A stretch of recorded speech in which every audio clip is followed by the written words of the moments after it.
Mesdames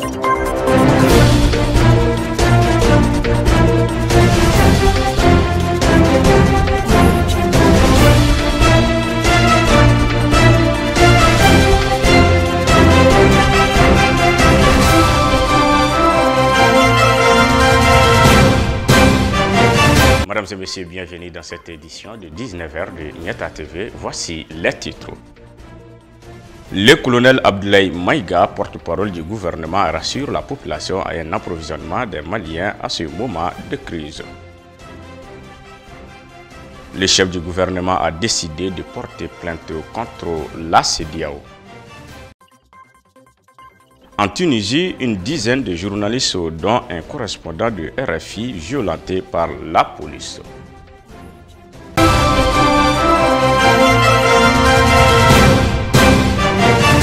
Nous allons commencer ce journal avec cette triste nouvelle. L'ancien président de la République du Mali, Ibrahim Boubacar Keïta, est décédé ce dimanche 16 janvier 2022 à l'âge de 70 ans, à l'âge de 77 ans à Bamako, dans son domicile à Séménikoro. Nous prions pour l'ancien président que son âme repose en paix. Nous sommes toujours dans les communiqués. La Direction générale du commerce, de la consommation et de la concurrence a communiqué sur les prix indicatifs au plafond des produits de première nécessité ayant bénéficié de l'accompagnement du gouvernement. Sucre en poudre, 450 000 francs CFA la tonne, 500 francs CFA le kilo, riz brisé importé non parfumé, 290 000 francs CFA la tonne, 340 francs CFA le kilo. Huile alimentaire locale, 110 000 francs CFA les 200 litres, 650 francs CFA le litre. Tourteau de coton, 140 000 francs CFA la tonne, 7 350 francs CFA le sac de 50 kg.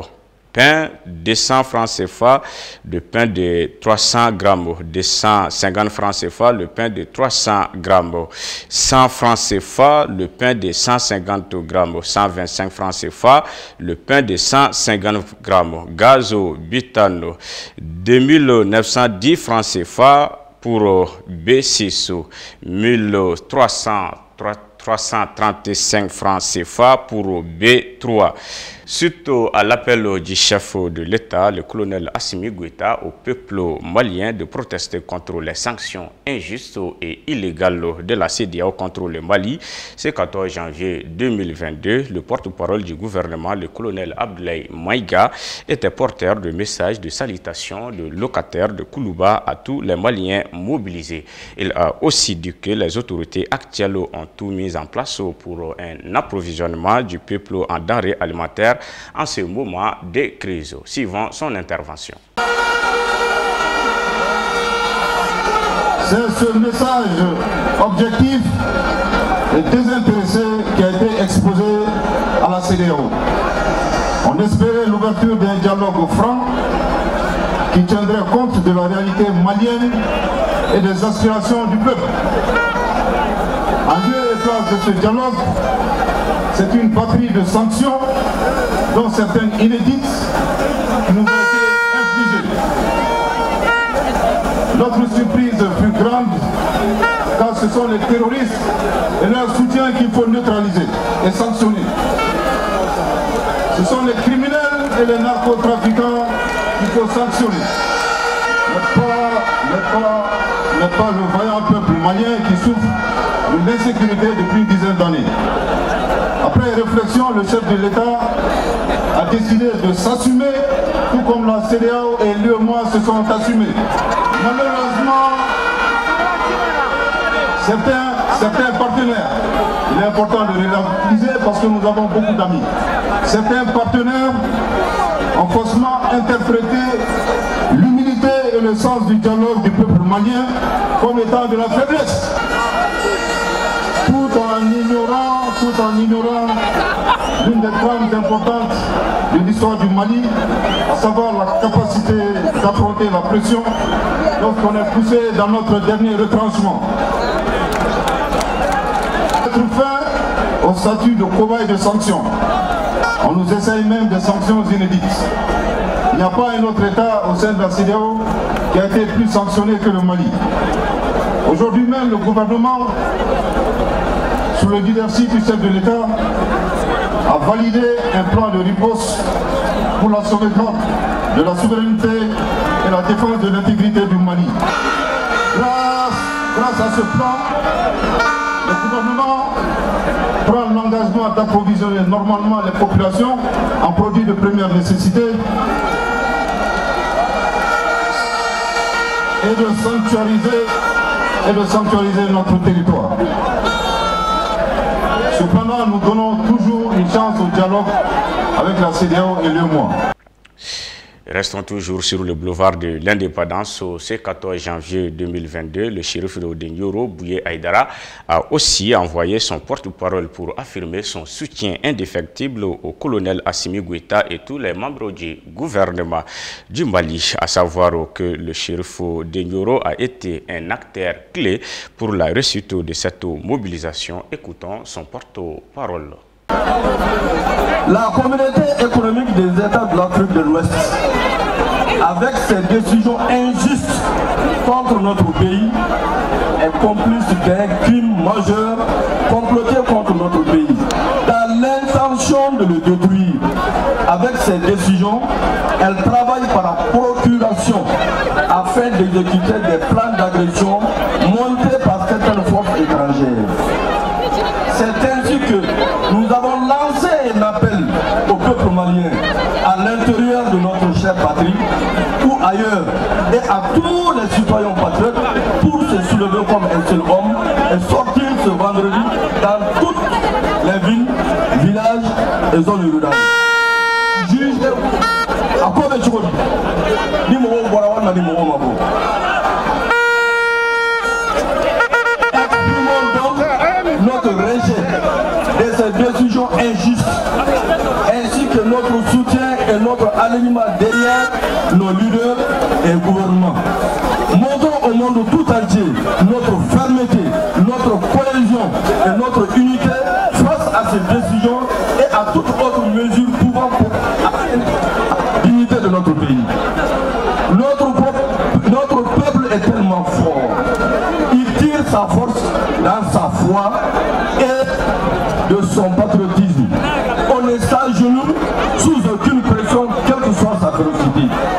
On peut certainement souffrir, mais cette souffrance n'est pour nous qu'une source de plus d'endurance et de constance. Une plainte sera déposée contre les sanctions économiques imposées par la CEDEAO et l'UEMOA. C'est ce qu'a annoncé le Premier ministre de Transition, Dr Choguel Kokala Maïga. Le chef du gouvernement de transition a aussi évoqué la poursuite des négociations avec la CEDEAO. Aïssata Touré. Une plainte sera déposée devant les institutions sous-régionales africaines et internationales contre des sanctions jugées illégales. Le Premier ministre de Transition estime que leur objectif réel est de déstabiliser le Mali et d'achever un pays déjà à terre. Et selon Choguel Kokala Maïga, c'est la France qui serait à la manœuvre. Remontant au début de l'intervention militaire française dans le pays, le chef du gouvernement accuse Paris d'œuvrer à la désintégration de l'État et réitère l'intention des autorités de transition de relire les accords de défense jugés déséquilibrés. Quant à la CEDEAO, son est de tout ramener aux élections qui ne sont pas une fin en soi, juge Choguel Maïga, qui rappelle les mots du pays: élections contestées, corruption, détournement d'argent public, impunité, insécurité, pour justifier la nécessité de réformer avant d'aller au vote. Les engagements pris par les autorités et par lui-même. La mission est sacrée, mais c'est le terrain qui commande, dit-il. Nous ne formons pas la porte au dialogue, rappelle également le Premier ministre de Transition. Mais ce que nous ne voulons pas, c'est l'humiliation et le retour à l'esclavage. Aucune indication sur une nouvelle proposition de chronogramme électoral. Enfin, sur la présence de mercenaires russes du groupe Wagner dans le pays, Choguel Kokala Maïga dément à nouveau les rumeurs. La guerre psychologique et l'intoxication ne peuvent pas nous perturber. Après une panoplie d'accusations et des tracasseries devant le pôle économique et le tribunal administratif, le maire Oumar Guindo a, au cours d'une conférence de presse, décidé de briser le silence et d'apporter sa version des faits sur 3 grandes situations qui font l'objet de rumeurs dans sa commune. Il s'agit de l'affaire du centre de santé Assako Dia, le retrait de signature à son adjoint et le conflit entre Guédédou Niaré et Sirakoro Niaré. Aïssata Touré. Il est surtout revenu sur la question de transfert de compétences entre l'État et les collectivités qui le représentent en tant que maire pour expliquer l'histoire des retraits des signatures qui défraient la chronique et aussi devant le tribunal administratif pour accès des pouvoirs. Il s'agit de cette partie où le maire a réitéré toute compétence de signature à son premier adjoint Fousseni Sidibé. Pour justificatif, Guindo présente à la presse une attestation de vente de parcelles légalisée par son adjoint. À ses dires, il n'a jamais donné cette compétence à son adjoint parmi les actes délégués à ces derniers, ni à personne d'autre. Je suis le seul qui légalise ici, précise le maire, et que cela pourrait le rattraper si l'adjoint allait commettre des erreurs. Pour cet acte de retrait de signature, le maire se prévoit de l'article 58 du Code des collectivités qui prévoit que le maire peut déléguer et retirer certaines compétences à ses adjoints par arrêté municipal. En la croire, en plus d'être habillé en tyran pour cette précaution, il est aussi devant la justice administrative pour accès des pouvoirs. En ce qui concerne la question de la gestion du centre de santé communautaire Assako Dia avec Cheikh Keita, Oumar Guindo affirme avoir travaillé sous l'égide d'une large concertation avec la société civile, les notabilités religieuses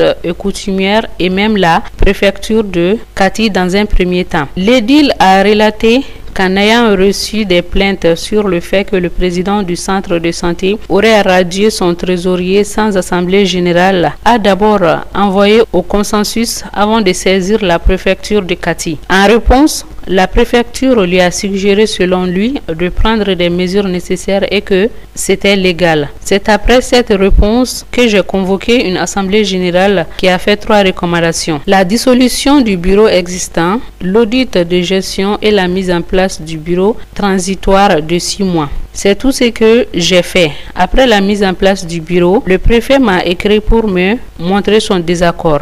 Mais rien n'était de moi. C'est à l'issue d'une assemblée, se défend le maire Guindo. Je suis trahi, dit-il avec regret. Place maintenant à l'actualité internationale. Au Burkina Faso, le lieutenant-colonel Emmanuel Zunkrania, soupçonné de préparer un coup d'État, a été déféré vendredi à la maison d'arrêt et de correction des armes à Ouagadougou. Selon une source de l'officier, ses appartements ont été perquisitionnés et plusieurs objets emportés par les enquêteurs. Interpellé depuis mardi dernier, il était en garde à vue à la gendarmerie avec une dizaine de personnes, dont plusieurs militaires. Nous sommes inquiets car nous ne savons pas juste là ce qu'on lui reproche exactement, dit une source proche de l'officier. Selon cette source, l'ex-chef du corps du 12 régiment d'infanterie commando a rejoint Ouagadougou le 21 décembre après une passation de charge avec son successeur. Selon une source proche de la famille, ces hommes ont mené une perquisition dans ses appartements. Tout a été mis à dessus-dessous. Ils ont tout fouillé, même les effets personnels de son épouse. Souligne cette source. Ils n'ont présenté aucun mandat de perquisition ni aucun document de justice, regrette les proches du lieutenant-colonel. Ses proches se disent surpris des tentatives présumées de coup d'État qui pèsent contre l'officier Emmanuel Zunkrania au moment où ce dernier n'a aucun homme sous ses ordres. Vendredi, alors qu'il pensait à son retour auprès de sa famille, ils sont informés que le lieutenant-colonel a été déféré à la maison d'arrêt et de correction des armes après un passage au bureau du procureur militaire. Au Congo-Brazzaville, sur proposition du président de la République, le Parlement congolais a procédé le 7 janvier 2022 à la modification de l'article 157 de la Constitution en vigueur depuis 2015, faisant passer le délai de l'état d'urgence de 20 à 80 jours. L'opposition conteste et y voit plutôt une disposition de renforcement du pouvoir. Hier samedi 15 janvier, au cours d'une conférence de presse devant un parterre de militants, l'opposant Jean Itadi du Congrès africain pour le progrès CAP a dénoncé des nouvelles dispositions de la Constitution. J'ai peur qu'il n'utilise ce régime d'exception pour mater l'opposition. Le Congo est en danger. Il était déjà plus que jamais, le pouvoir peut utiliser n'importe quelle occasion pour arrêter, perquisitionner, sanctionner, enfermer, a-t-il déclaré. Une inquiétude que Jean Itadi a martelé devant les journalistes. Déjà aujourd'hui, en temps quasi normal, on voit le nombre de gens qui disparaissaient dans les commissariats. Vous croyez que c'est dans le cas d'un régime d'exception que les gens vont retrouver leurs enfants? Ce qui a été fait est criminel. Il n'y a aucun avantage pour moi, a-t-il insisté. Au Soudan, après la manifestation du jeudi 13 janvier contre le régime militaire qui s'est soldée par de nouvelles violences, médecins et personnel médical dénoncent les exactions commises par les forces de sécurité. Au moins, un manifestant est décédé durant les manifestations du jeudi 13 janvier à Khartoum et de nombreux autres ont été blessés. Les médecins dénoncent également les violences et pressions dont le personnel hospitalier fait l'objet. Durant le rassemblement de jeudi, les forces de sécurité ont encerclé pendant quelques heures à l'hôpital de la Bine à Omdurman, explique Bacher Abdelrahman, le porte-parole de l'association des médecins soudanais. L'autre jour, les forces de sécurité ont entouré l'hôpital pendant plusieurs heures, puis ils sont partis. Ils n'ont pas tiré de gaz lacrymogènes, ils ne sont pas rentrés dans l'établissement. Ils ont juste empêché ceux qui étaient blessés de rentrer dans l'hôpital et n'ont arrêté personne. Ce n'est pas la première fois, dit encore cet homme. Cela arrive souvent, des fois, ils arrêtent même les ambulances. Depuis janvier, ils ont arrêté une ambulance qui transportait quelqu'un de gravement blessé au cou. Les ambulanciers ont dû sortir la personne pour essayer d'atteindre l'hôpital. Heureusement, une voiture s'est arrêtée et a amené le patient.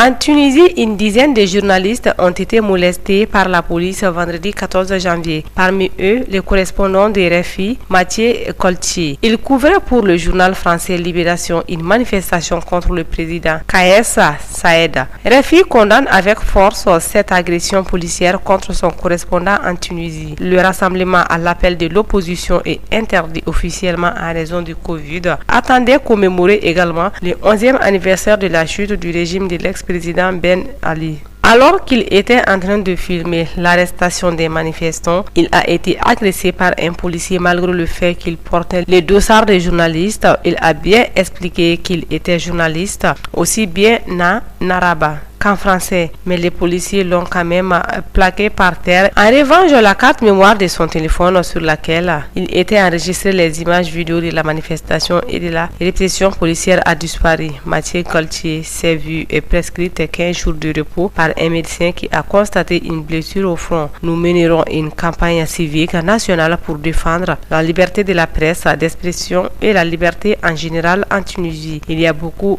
d'atteintes contre les journalistes. C'est la fin de cette édition. Merci à vous de l'avoir suivi et bonne suite de programmes sur Nieta TV. Et nous appelons tous les Maliens de rester mobilisés pour soutenir notre pays, la dignité de notre peuple.